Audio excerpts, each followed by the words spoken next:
si on parle des jeunes vraiment stricto sensu, tu vois, entre guillemets, on va dire jusque jeunes trentenaires, euh, déjà, c'est plus facile de se trouver. Déjà, il y a la facilité, c'est quand même plus facile de se trouver une origine et de dire je suis fier parce que c'est moins mal vu. Donc, déjà, au moins déjà, tu balayes ce problème. Ensuite, sinon, pour ceux qui intérieurement vraiment ne ressentent pas de fierté, parce qu'il y en a qui sont fiers, hein, comme moi, il y a qu'à voir dans mon public, hein.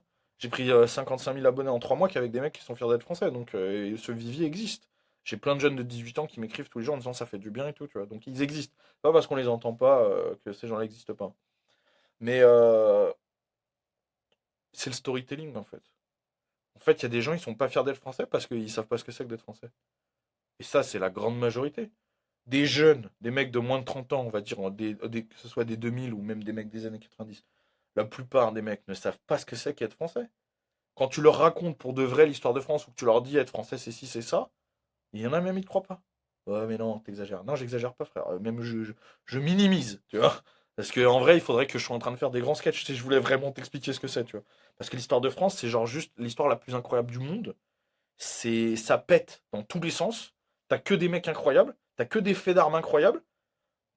Tout est incroyable, mais c'est tellement incroyable qu'ils y croient plus, tu vois. Donc et on leur raconte plus en fait. Moi, je pense que la machine à laver éducation nationale a fait son boulot déjà, hein, vraiment. Elle a fait très bien son boulot d'ailleurs. Ah bah oui, ça a bien marché, c'est C'est nickel. des génies. Et c'est encore mieux maintenant parce que au début c'était par idéologie, maintenant ils y croient en fait. C'est-à-dire que maintenant même les profs qui sont là, eux-mêmes ne connaissent plus. Tu vois. Avant, tu avais des profs qui omettaient de raconter l'histoire de France. Maintenant, tu as des profs qui ont été formés par les autres et qui, eux, ne connaissent plus, qui sont des incultes. La plupart des profs d'histoire sont des incultes. Donc, et ça, il n'y a pas que moi qui le dis, hein. Tu demandes à Bernard Lugan, je pense que le mec, il est d'accord avec moi, tu vois. Ouais, ils ont fait leur boulot. Et aujourd'hui, en fait, limite, t'as l'impression, des fois, j'entends des trucs de mecs qui sont en train de dire, ouais, mais lui, c'est un, je sais pas, il cite des pays, ouais, machin, ouais, ils sont forts et tout. Mais mec, il pue la merde à côté de nous, en fait. Je cite pas de pays exprès pour pas être méchant, mais je veux dire, il se rend pas compte qu'en fait, ce qu'il dit, c'est. Mais qu'est-ce que tu me racontes, tu vois?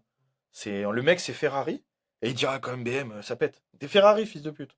Tu réfléchis, tu vois ce que je veux dire?